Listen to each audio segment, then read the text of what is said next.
Hollywood film salutes the American working man.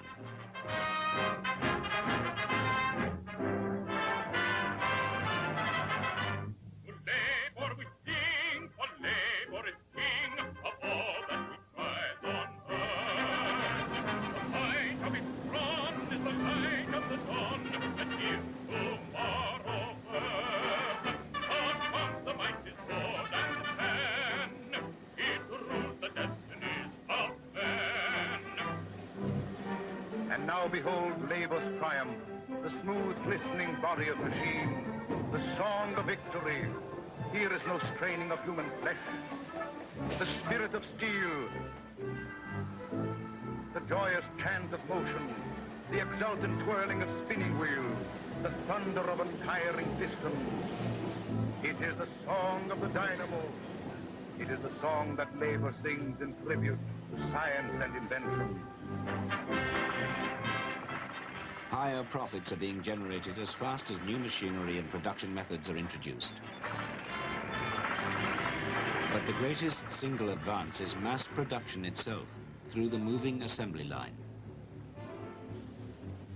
Starting in the car industry, the assembly line is transforming the daily lives of millions of people.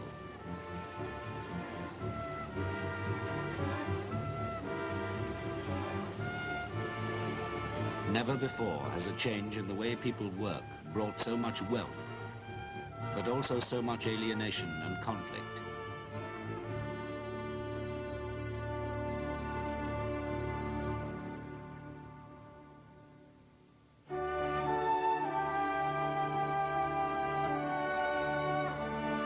By the start of the 20th century, the great shift from the country to the cities was well underway.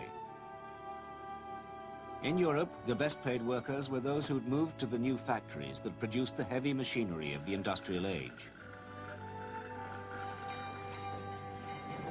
The most respected were those whose combined physical strength and skill had taken years to acquire: boilermakers, riveters, foundrymen.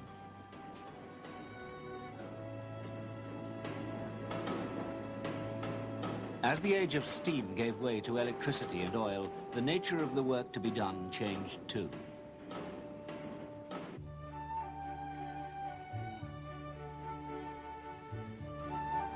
Small engines needed a new type of precision. The skilled men who built them belonged to craft unions and worked at their own pace.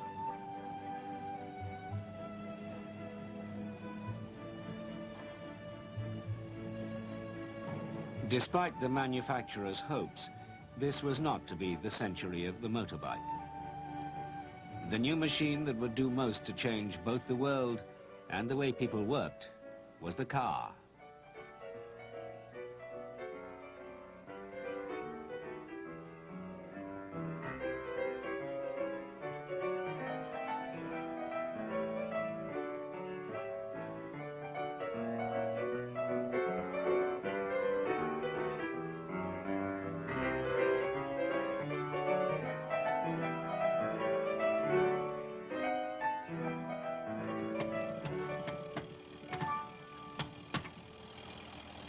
Thousands of craftsmen worked for the many companies competing for a share of the new market before the First World War. In Britain, the Vulcan Motor Company were proud to film the way their workers assembled cars so slowly, by hand. Charles Hill started as a Vulcan apprentice when he was 14. Everybody seemed to be busy doing something, and it was only as you went through and going through it yourself, you realised that every man was in one sense, a specialist in his own particular job.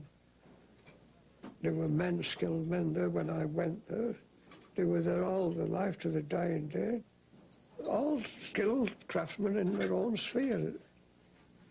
In the body shop there was a lot of wood framing of the motor car body.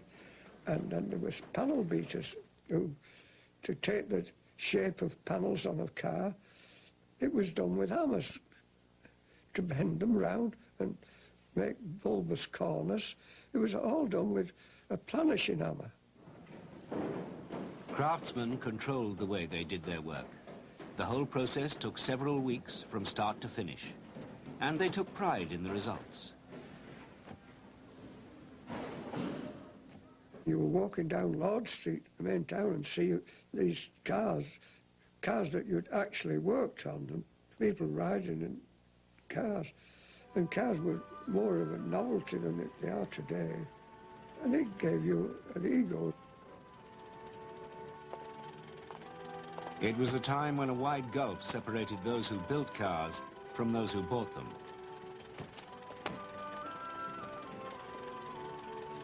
But the days when cars were just luxuries for the rich were drawing to a close.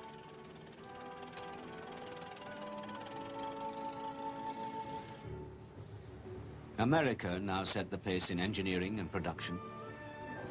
European managers and workers knew that what was happening in American factories pointed the way of the future. And in 1908, one man had a vision that would change manufacturing and create a new market. Henry Ford set out to make the simplest car ever, a car for rural America, a 20th century equivalent of the covered wagon.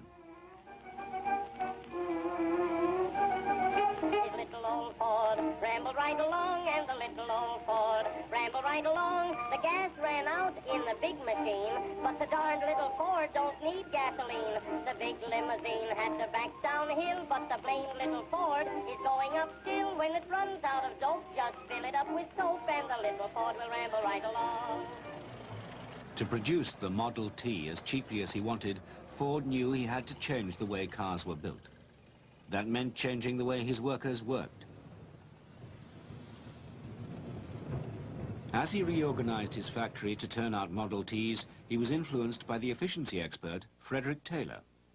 Taylor had complained that hardly a workman can be found who doesn't devote his time to studying just how slowly he can work. And then he devoted his life to speeding them up.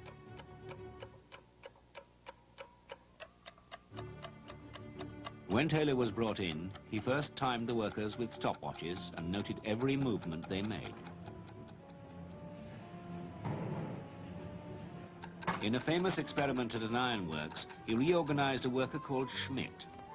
Previously, Schmidt had hand-carried 12 tons of pig iron a day up from a wagon. After Taylor rearranged things, the forbearing Schmidt found himself carrying 47 tons, and production had been raised 300%. Called into an office, Taylor helped the world's fastest typist type even faster.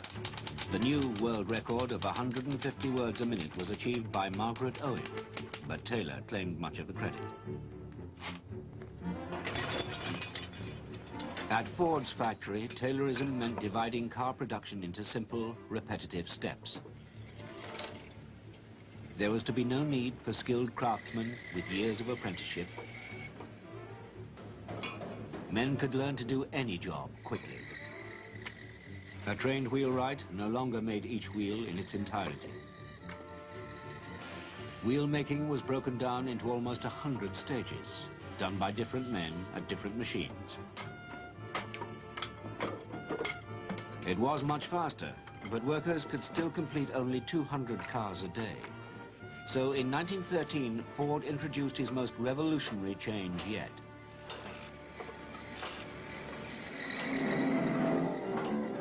In those days, each car was built from the frame up on stationary wooden horses. Later, the company filmed a reconstruction of how Ford tried out his new idea. Henry Ford watched it for a while, then he had an inspiration. Instead of moving the men past the cars, why not move the cars past the men? So on one hot August morning, they tried it that way. A husky young fellow put a rope over his shoulder, and Henry Ford called, "Let's go."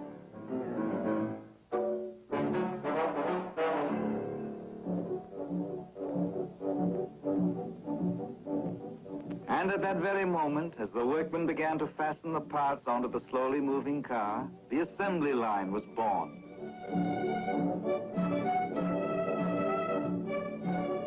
To deliver the parts to the exact point on the line, engineers put in a network of clanking conveyors.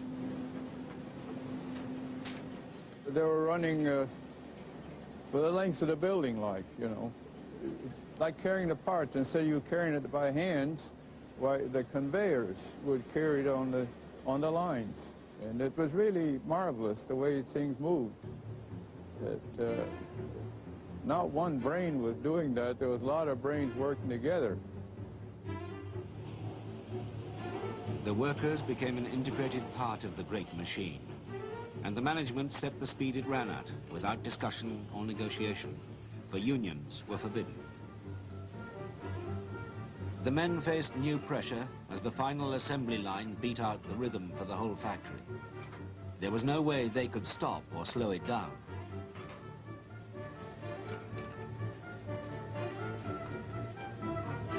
Few stood the pace and din for long. Men tried it for a few weeks and then quit. But Ford had an answer. The company was making record profits. The time taken to build each car had dropped to 1.5 hours, so he could afford to raise pay. When he announced he was doubling wages to the unheard-of level of $5 a day, the factory was besieged by applicants. Red Cole was 18 when he started at Ford. The thing about Mr. Ford that stuck in my mind mostly was that he started to pay $5 a day. And Mr. Ford, to me, was like a god. He was like a god, because he had control of so many thousands of people, and he had them in such order, the lines, the production lines, the coming and going, the shifts, 3 shifts, 8 hours each shift. Days, afternoons, and midnights. And everything to me was so clockwork that I was so proud to be a part of it. I loved it. By 1920, Detroit was a boom town. Its population had grown 4-fold since 1900. Other car makers adopted the Ford method. His recipe, mass production, low costs, high wages, was creating not only cheap cars, but well-paid workers.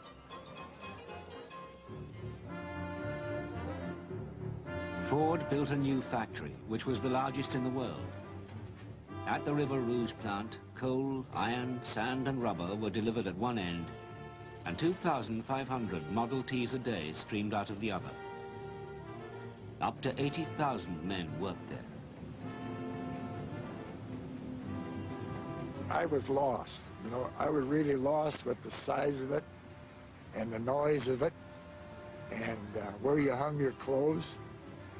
Where you eat your lunch, where did you put your lunch? You just didn't know, and you was afraid to go any place. Seeing these fellas doing one thing, somebody else is doing another thing, and all this different machinery. It was amazing to see all this. It was amazing. Above all, it was the constant supply of new men arriving in Detroit that made it possible. The company set the terms. Provided they worked fast and obeyed orders, they got the wages. Over 70% were recent immigrants, so the company had its own language schools. And Ford played the different groups off against each other. Italians and Poles, Germans and Greeks, white American and black, to keep up the speed. They said, nigger, if you don't want to get that production, we got some hunkies out here on Miller Road will do it. They'd go back to a southern white guy and they'd say, look, if you crackers can't get this production, we got some Dagos and some niggers out there on Miller Road can do the same. We'll take your job. Ford's private security force, the Plant Protection Service, kept discipline. Anyone who recruited for the unions was fired. Company spies kept a lookout for those considered to be troublemakers. Instead, Ford stressed all the material benefits high pay could bring. Workers were encouraged to put part of their wages aside each week towards their own car in a company-run savings scheme.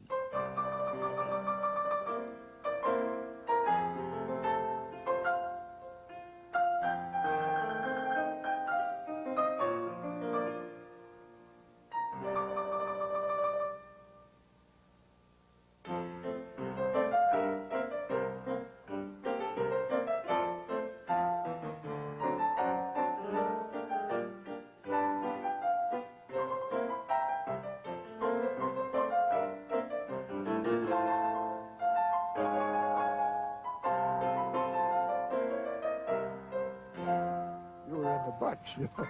You can afford this, you can afford that, you can afford a new car.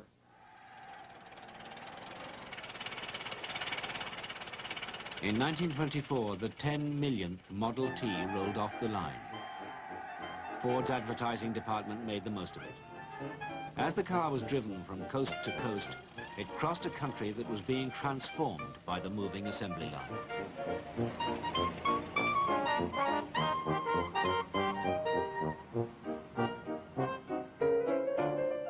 For America, the 1920s were the start of a consumer society in which a whole range of new products came within reach of ordinary people.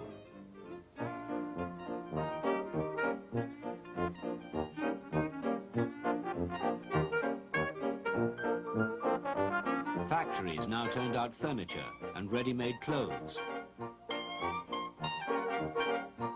Electric appliances were cheaper than ever before.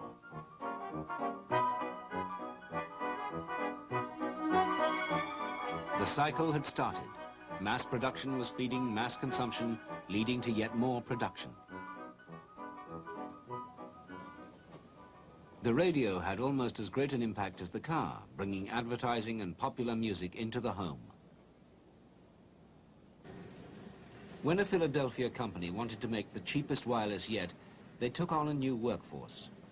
They needed no experience or electrical knowledge, so long as they were nimble enough to put the small parts together. Margaret Colombo's only qualification was that she'd played the mandolin. He looked at my hands, and I had the long fingers. And believe it or not, when I went there was 3 others besides me, and I was the 4th one went in there, and they all had long fingers. Yeah. Mm-hmm.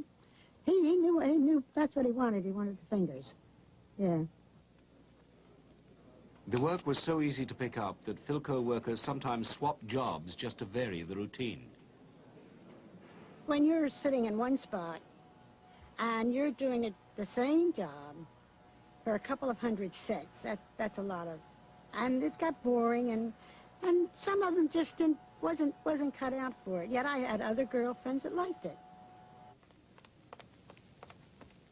The compensation for the relentless tedium was the high wages.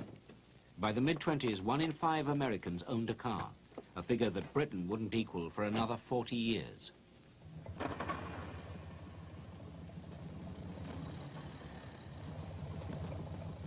It was a Ford Model T with a rumble seat. That's the kind of a car, black, and you take your friends out and they get blown all apart in this rumble seat. But oh, I had a lot of fun with that car. At the end of the decade, there were already 29 million cars on America's roads, and half of them were Model Ts. The affordable car changed where people lived, where they worked, how they shopped, how they spent their leisure. Not all Americans could achieve this standard of living, but the ones who did became the envy of the rest of the world.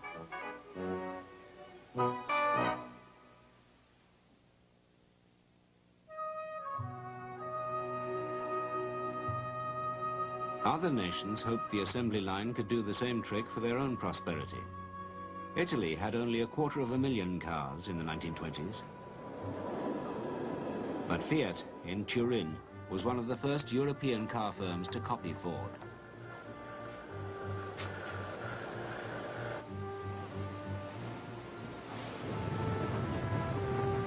Its large new plant was a wonder of its time, to be admired and recorded.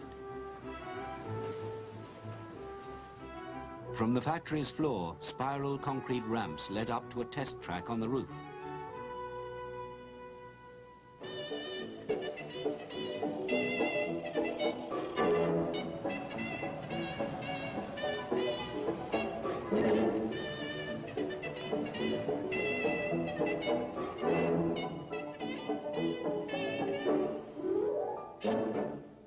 Il senatore Agnelli e anche I capi fabbrica, I capi Senator Agnelli, the plant manager and the production manager at the time, were often in America and were on good terms with Ford. Per cui quello che succedeva là si cercava. They would try out what they were doing there, and if it was possible, bring it here. In questo posto. Nel primo tempo era In the beginning, the assembly line was run by hand, worked by the men. Poi man mano che si è progredito, Later, they motorized the line with a chain. una linea con una catena. As in America, the faster the chain pulled the cars and engines along, the faster each man had to work. Giovanni Gobbi was a young supervisor. Poi un bel momento i miei superiori d'allora mi hanno messo in mano il One day, my boss put a stopwatch in my hand and said, "Go and time how long it takes to do that job." dal fatto di venire a contatto con One una of the first people I had to time was a man who could have been my grandfather. mio padre, ma addirittura mio nonno, coi baffi He alla had the sort of long Chinese-style moustache people had then. The poor man was working away, and I was a young kid having to time him. It was awful. Questo non mi I couldn't do it and andava. asked Mi for a sono un different po' job. ribellato e ho chiesto che mi cambiassero posto. Steady when they're turning round the corner, in comfort when the roads are badly laid. Speeding along, sweet as a song, come the Fords that Britain had more car workers than any other European country. Ford had had a British factory since 1912. in the shining beauty all arrayed. Speeding along, sweet as a song, come the Fords that have just been made. But there were still only 1 million cars on British roads by 1929. Morris, the biggest domestic producer, made a film to promote their plant at Cowley, near Oxford. Hello. Hello, dear. Had a good day? Yes, rather. I say, I wish you'd been with me. I've been to Cowley. You know, where they make Morris cars. That's awfully interesting. That doesn't sound frightfully amusing to me. Aren't all these motorworks very dirty and noisy and rather dull? Oh, not at all. Frankly, I've had a very good time. At the pressed steel factory next to Morris, where they made car bodies, ex-coal miner Hayden Evans had a different view of it all. My first impression was, what a terrible racket, what a terrible din. Gracious me, how can you possibly stick this? It's a bang, bang, bang, bang, with sounds from everywhere, you know, beating metal. It's hard to describe, very hard to describe. You've got to be in it to appreciate, and yet I ended up on the machines that was making the loudest noise in the motorworks.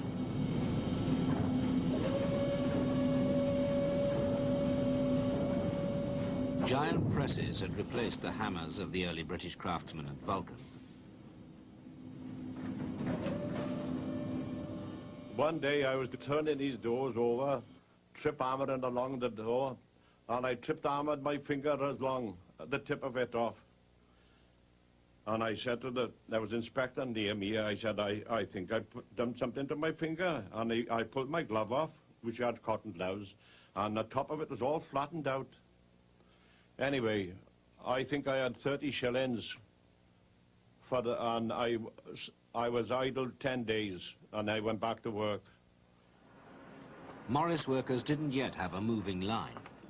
Instead, they still moved the cars on themselves. Unlike Americans, who were paid a flat rate per hour, the British had no guaranteed income. They earned on a piecework basis. If they fell behind, they lost pay. If they got ahead, it meant a bonus.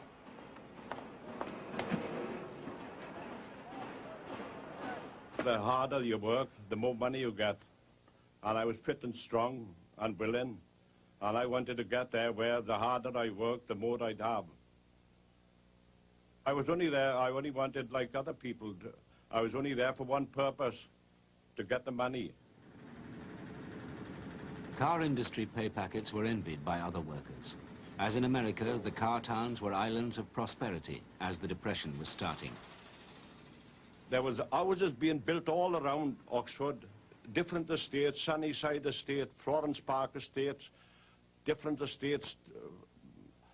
And your one incentive was to get enough money to put a down payment on a house. At a time when the old heavy industries were laying workers off, more assembly line factories opened in the southeast of England. As companies saw the benefits of mass production, more men and women worked in the new way. The system was applied to batteries, vacuum cleaners, and biscuits. There's a precision about this process that is utterly fascinating. And as one sees the orderly rows of biscuits to be moving steadily towards the ovens, one cannot help marveling at the ingenuity of it all. Approximately a mile of biscuits, 20 deep, passes through one oven in a day. Occasionally, the machine would be just shut off, you know, so we weren't too pressurised, or someone had to leave to, you know, to go to the toilet or anything, but on the whole, we kept going.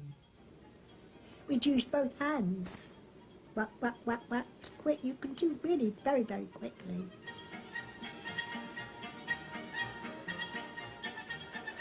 At Reading, Huntley and Palmer's built their own equivalent of the River Rouge.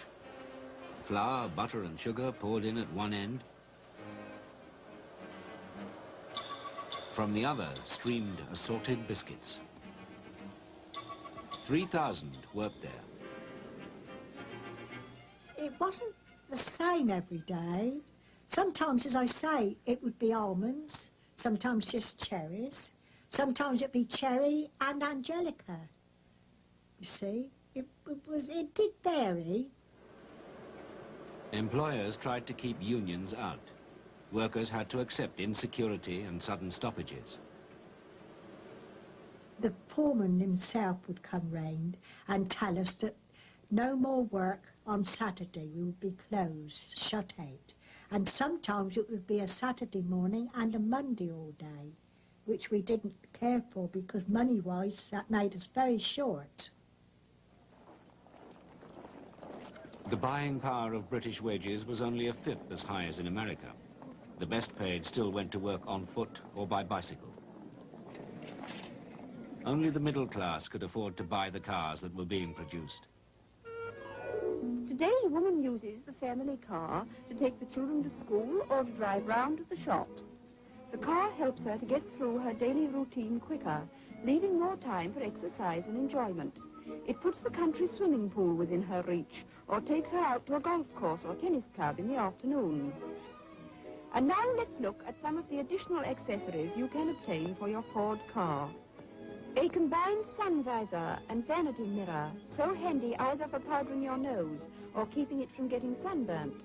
No need to disturb your handbag or exasperate your husband by using the car mirror. I have been keeping my most precious car possession to the last. Here it is. A radio set with which to while away long waits in traffic jams or to relieve the monotony of a long drive.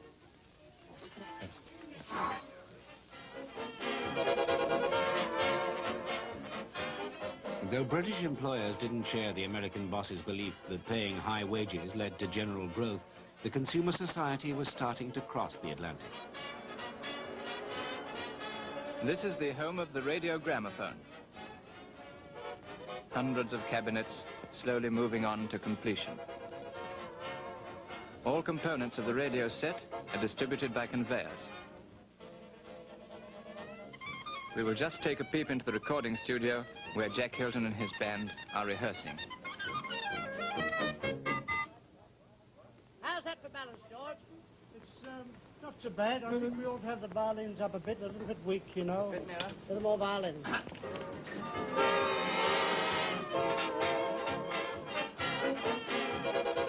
There are 2 lines of girls. I should supply them with all the bits they needed. The chassis, the transformers, and the valves, and the wire.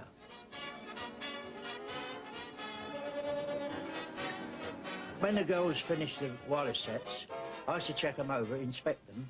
I used to plug them in and leave them plugged in for 24 hours. That was called the soak test. Now, sometimes they blew up, or the fuse went, or they caught fire, and some of them came through okay, and then I stamped them up, and they went into the packing department. They were put into a cabinet, and then packed and sent out.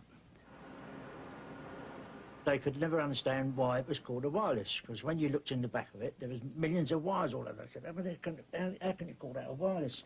And there's all these wires in there. And you say, well, it's the fact there's no wire between the chap you hear talking and this set, you know, it's completely, it comes over the air. I get blue when I hear the wheeze of the choo-choo. Wow. I want you to go too with me on the choo-choo. Wow. The day's here, so get near, see what I have to say. Wow. Get your stuff and pack up, cause we're going away. Whoa. The sun shines, my heart pines for those lasses and Kay. Most streets now had electricity, and the products of the assembly line began to fill British homes. Though new appliances didn't reach the depressed areas, car companies like to claim the engine of mass production was now pulling the whole economy forward. And because we make a motor for a Surrey man to drive, there are cotton hens in Rochdale who will keep their hopes alive. And because we make a tractor for a farmer down in Kent, there are jobs up there in Durham, and there's money to be spent. There are women buying dresses, there are children being fed, there are mothers who can manage, there are lovers who can wed, there are hopes to be replenished, there are dreams to be restored, there are lives to reach fulfillment through the making of your Ford. But while its supporters claimed so much for it, the Ford system had also become a powerful symbol for much that seemed wrong with 20th century life. In his novel, Brave New World, published in 1932, Aldous Huxley portrayed a brutal, standardized, emotionless society dominated by mass production, in which Henry Ford was God. The same year, French cinemas were showing Give Us Our Freedom, set in a gramophone factory.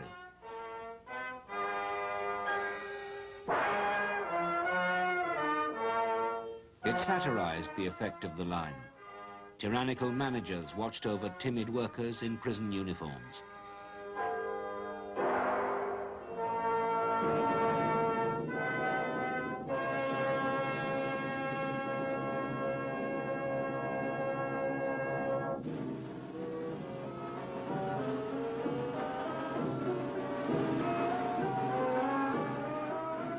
In the American film Modern Times, originally called The Masses, Charlie Chaplin got enmeshed in the machinery of the giant factory where he worked.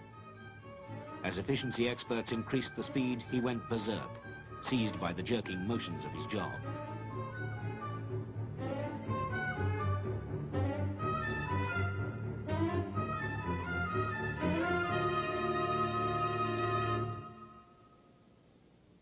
The whole system of mass production came under increasing attack from the left.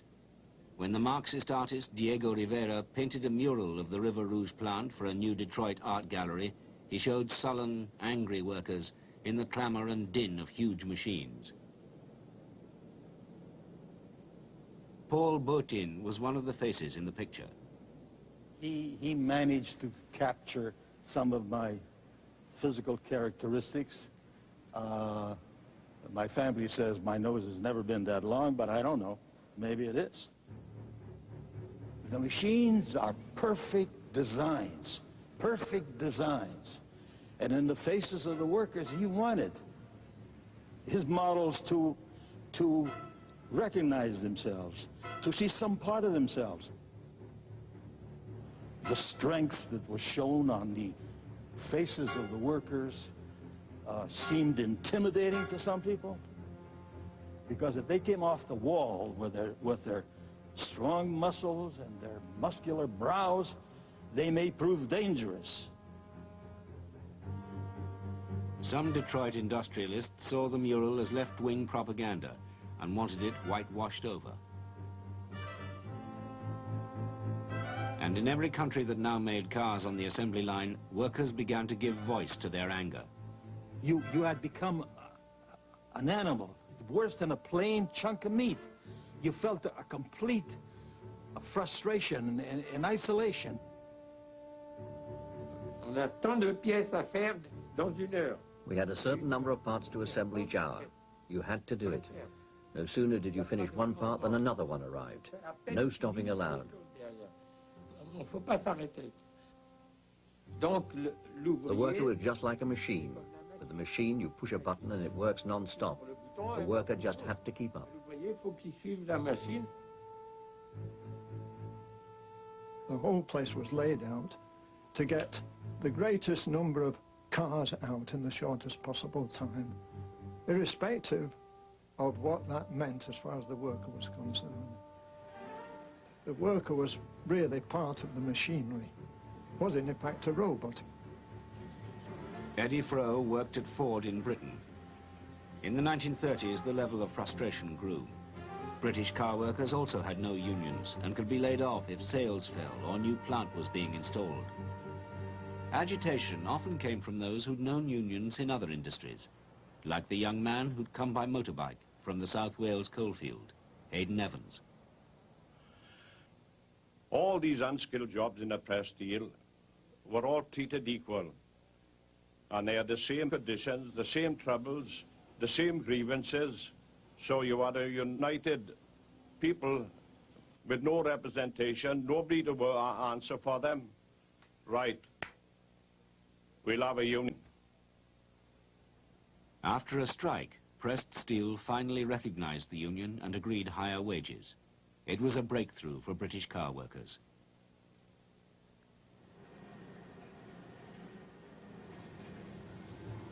At the Renault factory, the spark that ignited their revolt came when the management decided to speed up production.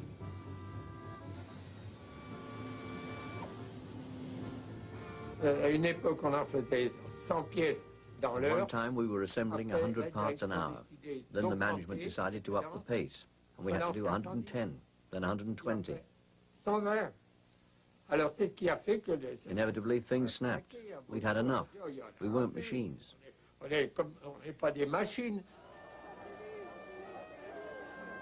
At a time of political turmoil in France, the workers evicted the managers, occupied the plant, and declared a takeover. Food was sent to them as they camped in the offices. All over France, other workers did the same as those at Renault. The men occupied the factories and the women went there every day. Not at night, though. We were pretty organized. We played cards, we danced, we managed to have some fun. It wasn't all bad.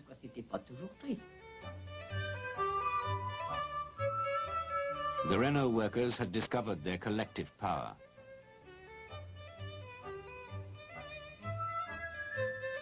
It seemed a glorious interlude of defiance against the line.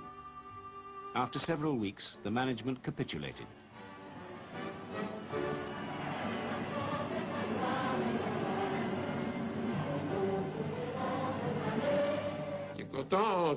We were slapping each other on the back saying, "That's it, we've done it."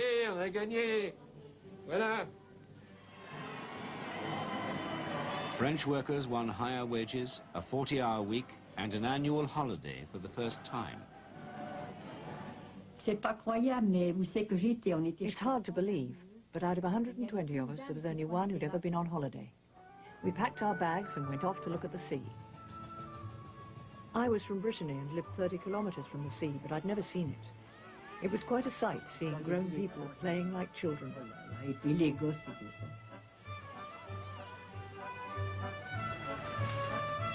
Though many of their gains proved temporary, French workers had shown how it was possible to stop the assembly lines.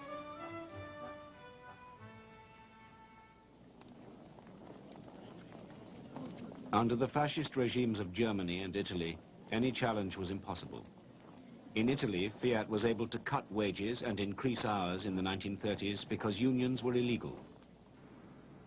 For Felice Gentile, life was increasingly regimented. On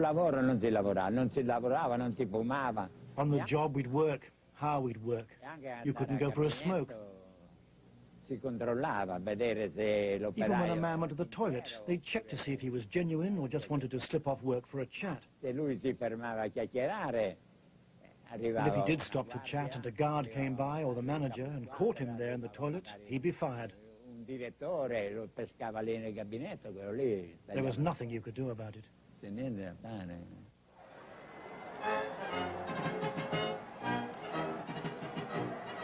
Workers were called out to welcome their leader to Turin.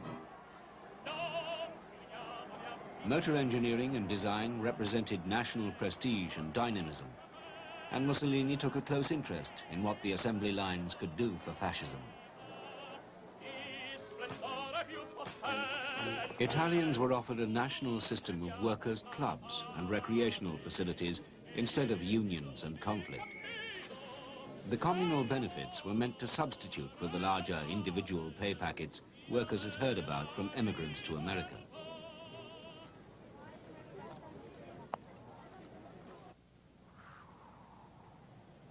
Even in the communist Soviet Union, now attempting a rapid industrialization, engineers studied the arch-capitalist Henry Ford's methods to help get the output Stalin's planners demanded. Tractors and trucks were needed to build socialism, not cars.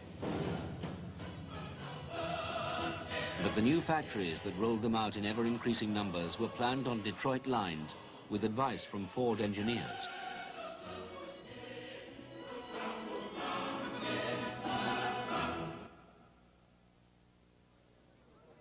In America itself, the new consumer society had begun to turn sour after the Great Depression put nearly 14 million out of work.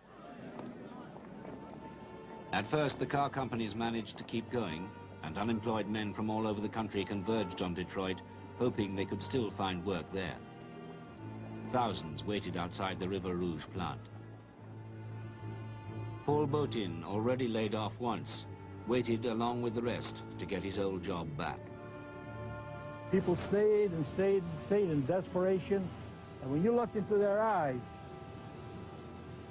and you thought maybe that's what you look like, as you saw in the eyes of the others despair, you thought maybe you look like that to them.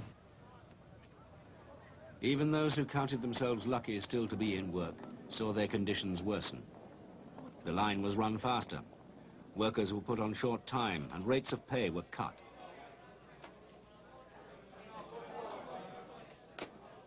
The superintendent called us to the desk one at a time and told us we were working for 50 cents an hour, no matter what you were making. If you were making $1 an hour, you went down to 50 cents an hour. Things were getting so bad, all the pressures of the line without the high pay to compensate, that workers began listening to recruiters from the emerging car workers' union. I met a guy by the name of Bill Mackay. And he says, we're going to get a union in this place. What the hell is a union, you know? He said, well, these foremen won't have to be standing over. But anyway, Bill gave me some literature, and he said, don't let anybody see this. Put it in your pocket and read it when you get home, you know. And I put it in my shirt pocket. Later on, I went home that next morning, went to reading about it and everything. So that's how I got involved in the union.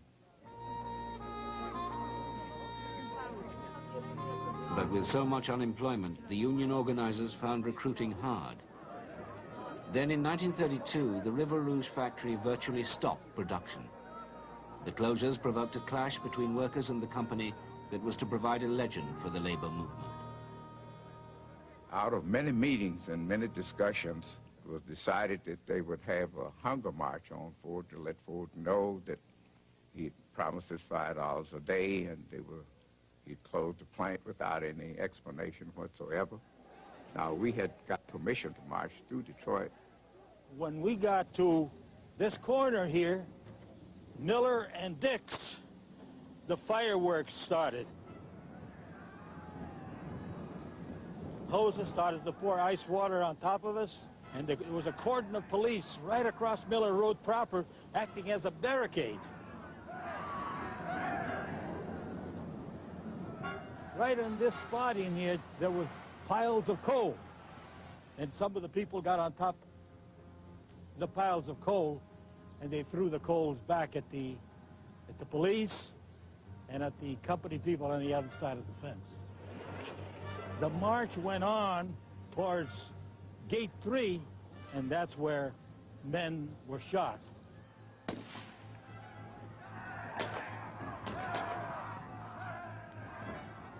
Instead of getting jobs, we got lead, we got bullets, blood.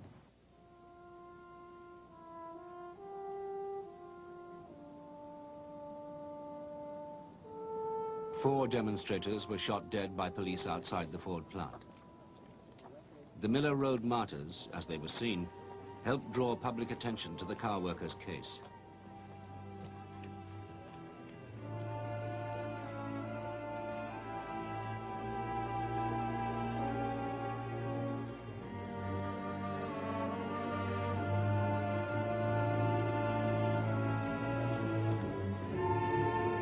Washington now backed them too. There was a new Democrat government, and President Roosevelt's New Deal gave workers the legal right to have unions and collective bargaining. In 1937, the Auto Workers Union felt strong enough to take on other car companies. After a brief strike, the union was finally recognized by both General Motors and Chrysler.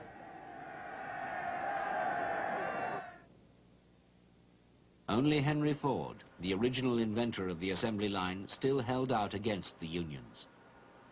When a new Ford car was launched in 1937, the promotion and salesmanship were as slick and modern as could be.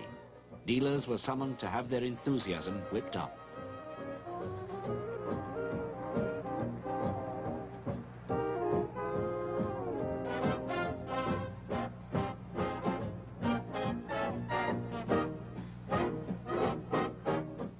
Gentlemen, how do you like the 1937 Ford V8?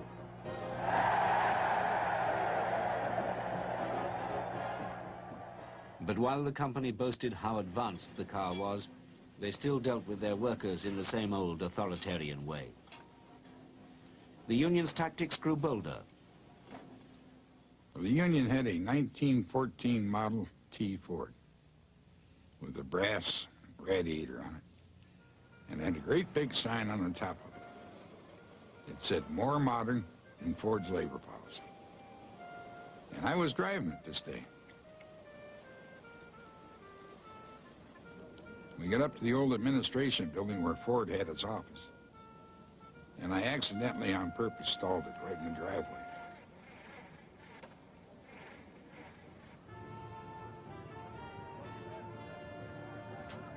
In the 27 years after the moving assembly line was first introduced, workers in other companies gradually regained some of the control they'd lost. But it wasn't until 1941 that the final showdown came at Ford. The unions had built their membership to the point where action was possible at last. After a fight broke out between a foreman and a worker, Jim Sullivan felt the moment had arrived. So I went back and made my call.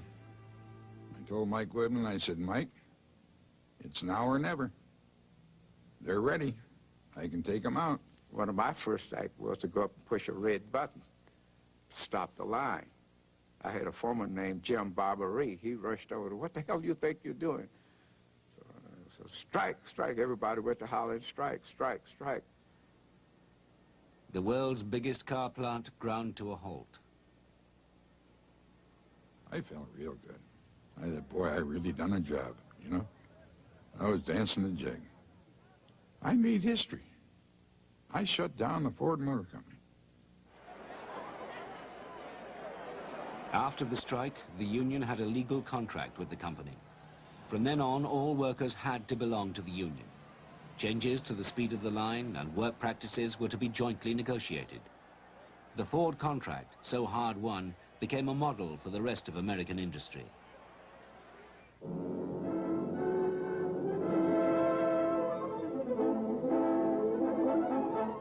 Toward Washington, D.C. in 1941, millions of U.S. citizens are looking anxiously for leadership in the greatest armament program of their nation's history. For not only must the Second World War put new demands on the assembly lines. The days when managers dictated the terms were now over, and with labor so scarce, the balance of power in the factories shifted. America and its allies needed even greater output, and to secure it, they had to speed up the lines even faster and win the workers' cooperation. Britain's huge mass production industry is totally at war.